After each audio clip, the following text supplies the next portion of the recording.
Dezembro de 2004, Glória de Dourados, Mato Grosso do Sul. Um calor que racha o chão, sabe? Aquele mormaço que anuncia a chegada do verão com força no coração do Brasil. Agora, para um pouco e pensa comigo. Você já se sentiu tão seguro de um caminho que nem olhou o mapa?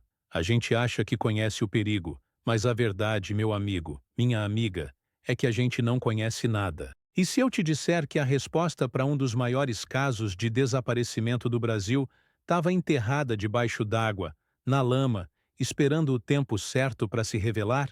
Fica aqui que você não só vai entender essa história que parece roteiro de filme, como vai aprender a olhar para o mato, para a estrada e até para um rio seco com outros olhos. A gente tem uma mania danada de achar que o mundo é só o que a gente vê. Mas o que está escondido? O que está escondido é que conta as histórias mais cabeludas. E a história da família Jamálico é uma dessas. Era para ser uma viagem simples, uma visita de família. Carmelita Abdon Jamálico, com seus 63 anos, o marido dela, José Jamálico, com 70, e o filho do casal, Marcos, de 30 anos. Eles pegaram o seu Ford Escort, um carro guerreiro, daqueles que aguentavam o tranco, e saíram de Glória de Dourados com destino a Corumbá. A missão era visitar uma filha que morava lá. Coisa de família, rotina. Quem nunca fez isso? Pegar o carro, botar o pé na estrada para matar a saudade. O problema é que o caminho deles cruzava um gigante adormecido, o Pantanal. E o Pantanal, meu bem, não perdoa vacilo. Ele é lindo, é vida pura, mas também é um labirinto de água, terra e bicho. Um lugar onde a natureza ainda manda e desmanda. E foi nesse cenário, nessa imensidão verde e alagada, que o desaparecimento misterioso deles começou. A última vez que alguém teve notícia foi num telefonema. Um contato rápido, dizendo que estava tudo bem, que estavam a caminho. Depois disso, silêncio. Um silêncio que duraria longos, absurdos, inacreditáveis 15 anos. Pensa no desespero da filha em Corumbá, esperando os pais e o irmão para um almoço que nunca aconteceu. O telefone mudo. As horas virando dia, a preocupação virando pânico. É uma dor que eu não desejo para ninguém. Aquele nó na garganta, aquela pergunta que ecoa na cabeça. Onde eles estão? Essa é a face mais cruel das pessoas desaparecidas, a falta de resposta. Não é o luto da perda, é a tortura da incerteza. E a família Jamálico tinha acabado de entrar para essa estatística terrível, protagonizando um sumiço sem explicação, que desafiaria a polícia, o tempo e a lógica. Um carro, 3 pessoas, evaporaram no coração do Brasil. Mas como? Para onde? O silêncio era a única resposta. E ele era ensurdecedor. E é aí que a polícia entra. Mas o que eles encontraram, ou melhor, o que eles não encontraram, é que vai te deixar de queixo caído e mostra a dificuldade de qualquer investigação-desaparecimento em locais assim. A notícia se espalhou como fogo em palha seca. Família inteira some em estrada do Pantanal. A polícia de Mato Grosso do Sul começou uma busca que na época foi considerada uma das maiores da região. Helicópteros sobrevoando aquela imensidão que não tem fim, equipes por terra entrando em estradas de barro, vasculhando cada palmo de chão possível. Mas o Pantanal é um monstro. No período das cheias, uma estradinha de terra vira um rio. Um lugar que hoje é seco, amanhã pode estar debaixo de 1 metro de água. Como procurar uma agulha num palheiro que muda de lugar e de forma todo dia? Não acharam nada. Nenhum vestígio do carro, nenhuma peça de roupa, nenhum sinal de acidente, nenhuma testemunha que tivesse visto o Ford Escort passar. Nada. Era como se o carro e seus 3 ocupantes tivessem sido abduzidos, tragados pela terra. E quando a polícia não acha resposta, o povo acha teoria. Começou o falatório. Certeza que foi um assalto. Levaram eles para o meio do mato e fizeram uma maldade. Outros diziam: não, eles deviam dinheiro, fugiram para Bolívia. A fronteira é logo ali. Surgiram até umas histórias mais fantasiosas, coisa de gente que gosta de inventar moda. A verdade é que ninguém sabia de nada. A investigação-desaparecimento bateu num muro. Um muro feito de água, mato e silêncio. O caso virou um fantasma. Um daqueles casos não resolvidos que assombram a memória de uma cidade. Para a família que ficou, cada dia era um novo capítulo de agonia. Os anos foram passando. 2, 5, 10 anos. A esperança, coitada, vai virando uma velhinha fraca, ameaçando apagar a qualquer sopro de vento. Imagina você viver mais de uma década sem saber se seus pais estão vivos ou mortos, se seu irmão precisa de ajuda.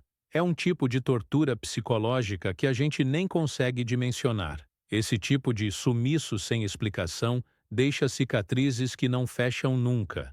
A vida continua, claro.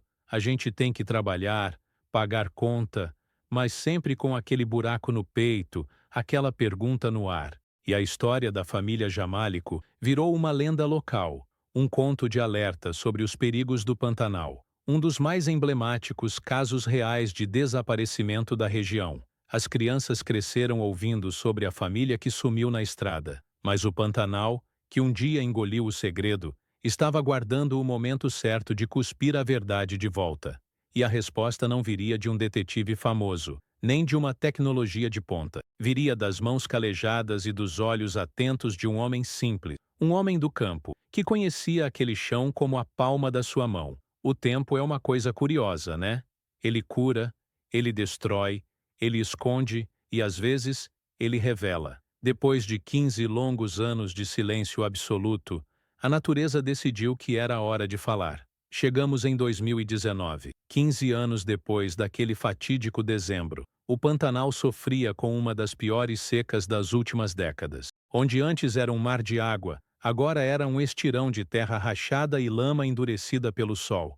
Os rios e corichos, que são aqueles braços de rio menores, estavam com os níveis baixíssimos, expondo um leito que não via a luz do dia há muito tempo. E é no meio desse cenário quase apocalíptico que entra o nosso herói improvável. O nome dele é Osvaldo Pereira de Souza, um vaqueiro, um homem do campo, desses que acorda antes do sol, que tem o rosto marcado pelo tempo e um conhecimento da terra que nenhum livro ensina. O trabalho do seu Osvaldo era o de sempre: campear o gado, juntar a boiada que se espalhava por aquela vastidão. Ele estava lá montado no seu cavalo tocando os bichos, quando algo chamou sua atenção. No meio de um coricho seco, um lugar chamado Vazante do Castelo tinha um troço estranho para fora da lama. Um negócio meio retangular, enferrujado. De longe podia ser qualquer coisa, um pedaço de tambor, uma sucata velha que alguém jogou ali. Mas vaqueiro tem olho bom. Ele se aproximou desconfiado. Quanto mais perto chegava, mais a forma ficava clara. Nossa Senhora! Era o teto de um carro. Um carro completamente enterrado na lama, que com a seca, virou quase uma pedra. Só aquela pontinha do teto estava para fora, como um fantasma tentando respirar depois de anos afogado. Naquele momento, seu Osvaldo não tinha ideia da importância do que estava vendo. Ele só achou estranho. Um carro ali, naquele lugar de difícil acesso, completamente soterrado? Tinha coisa errada. Ele marcou o lugar na cabeça, e assim que pôde, avisou o gerente da fazenda, que por sua vez, chamou a polícia. Aquele pedaço de metal enferrujado, revelado por uma seca impiedosa, era o fio da meada, a primeira peça de um quebra-cabeça que estava desmontado há uma década e meia. Aquele desaparecimento misterioso estava prestes a ter um ponto final. É de arrepiar pensar nisso. 15 anos, gerações nasceram e cresceram nesse tempo. E o segredo estava ali, a poucos metros de uma estrada, escondido pela água, esperando um vaqueiro e uma seca para ser descoberto. Isso mostra como muitos casos de pessoas desaparecidas poderiam ser solucionados por um acaso, por um detalhe, por uma mudança na paisagem. A natureza que esconde é a mesma que revela. E a revelação que estava por vir era trágica, mas necessária. Era o fim da angústia, o começo do luto. Aquele carro na lama não era só um carro, era uma cápsula do tempo, uma tumba de metal e barro. Quando a polícia e os bombeiros chegaram ao local, eles viram que o buraco era mais embaixo, literalmente. O carro não estava só atolado, ele estava petrificado na lama seca. Tirar ele dali seria uma operação de guerra. Foram necessárias máquinas pesadas, retroescavadeiras e muito, muito cuidado. Cada torrão de terra que saía podia conter uma evidência. A tensão era palpável. O que eles encontrariam lá dentro? Depois de horas de trabalho exaustivo, sob um sol de rachar, eles conseguiram desenterrar o veículo. Era um Ford Escort, a lataria corroída pela ferrugem e pelo tempo debaixo d'água. A placa, embora danificada, ainda era legível. E quando eles checaram no sistema, eita, bateu. Era o carro da família Jamálico. 15 anos depois, o carro foi encontrado. A primeira parte do mistério estava resolvida. Mas e as pessoas? O interior do carro era uma massa de lama e destroço. Com cuidado, os peritos começaram o trabalho minucioso de escavação. E lá dentro, eles encontraram os restos mortais de 3 pessoas, ossadas, já em estado avançado de decomposição, misturadas à lama que invadiu o veículo. Era uma cena triste, o ponto final de uma longa e angustiante espera. Os corpos foram levados para o Instituto Médico Legal. E aí entra a tecnologia, a ciência que dá nome aos bois, ou melhor, às pessoas, através de exames de arcada dentária e principalmente de DNA, comparando o material genético dos ossos com o dos parentes vivos, a confirmação veio. Eram eles, Carmelita, José e Marcos Jamálico. O sumiço sem explicação tinha finalmente uma explicação. E era a mais trágica e, ao mesmo tempo, a mais provável de todas. A investigação desaparecimento, que estava parada há anos, foi reaberta e concluída em questão de dias. A perícia no local e no carro reconstruiu os últimos momentos da família. Eles provavelmente pegaram um atalho, uma estrada de terra secundária, para tentar encurtar o caminho. Naquela região do Pantanal, isso é comum, mas extremamente perigoso. Uma chuvinha fina pode transformar uma estrada em um sabão. A hipótese mais forte é que, ao passar por aquele coricho, que na época devia estar cheio, o motorista perdeu o controle. O carro caiu na água e afundou rapidamente. A pressão da água e a lama teriam tornado impossível abrir as portas ou janelas. Foi uma fatalidade. Um acidente terrível, silencioso, que a natureza se encarregou de esconder por tempo demais. Não houve crime, não houve fuga. Houve um erro de percurso, um azar, uma armadilha da natureza que ceifou a vida de 3 pessoas. Esse desfecho, embora doloroso, trouxe um alívio para a família. A tortura da incerteza tinha acabado. Agora eles podiam, finalmente, se despedir, fazer um enterro digno e começar o processo de luto que lhes foi negado por 15 anos. É uma daquelas histórias de desaparecidos que nos fazem pensar na nossa própria fragilidade diante da força da natureza. Esse caso nos ensina tanta coisa, se a gente parar para pensar. Primeiro, a humildade. A gente precisa respeitar a natureza, principalmente em lugares selvagens como o Pantanal. Uma estradinha que parece inofensiva pode ser uma sentença. Confiar demais no shuttle, eu acho que é por aqui, pode custar caro. A tecnologia de hoje, com GPS e mapas offline no celular, ajuda demais, mas naquela época não era tão acessível. Mesmo assim, o recado vale para hoje. Em lugar desconhecido, principalmente rural, todo cuidado é pouco. Pergunta, se informa, não confia só na intuição. Segundo, nos mostra o poder do acaso e de pessoas comuns. A polícia, com todos os seus recursos, não encontrou nada. 15 anos se passaram, e foi um vaqueiro, fazendo seu trabalho de rotina, que solucionou um dos casos não resolvidos mais intrigantes do estado. Nunca subestime o conhecimento de quem vive e trabalha na terra. O seu Osvaldo não era um detetive, mas seus olhos treinados para perceber o que é diferente na paisagem foram a chave de tudo. Isso se repete em muitas histórias de desaparecidos pelo mundo. Muitas vezes, a solução vem de um caçador, um agricultor, alguém que nota algo fora do lugar.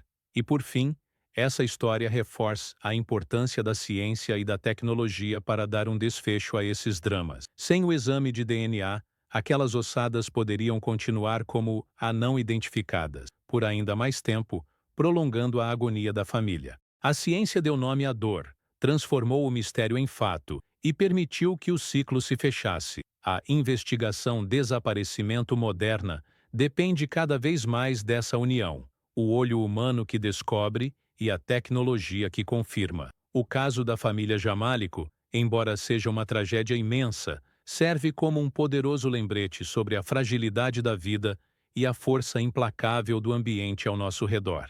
É um soco no estômago que nos acorda para a realidade de que não estamos no controle o tempo todo. Quantos outros segredos como este não estão escondidos por aí, debaixo da terra, da água, esperando uma seca, uma enchente ou um olhar atento para virem à tona. Esse desaparecimento misterioso foi solucionado, mas ele abre a porta para pensarmos em tantos outros que continuam abertos, tantas famílias que ainda esperam por uma resposta que talvez nunca chegue. E aí eu te pergunto, você já parou para pensar que um detalhe, uma seca, uma mudança no tempo pode reescrever a história?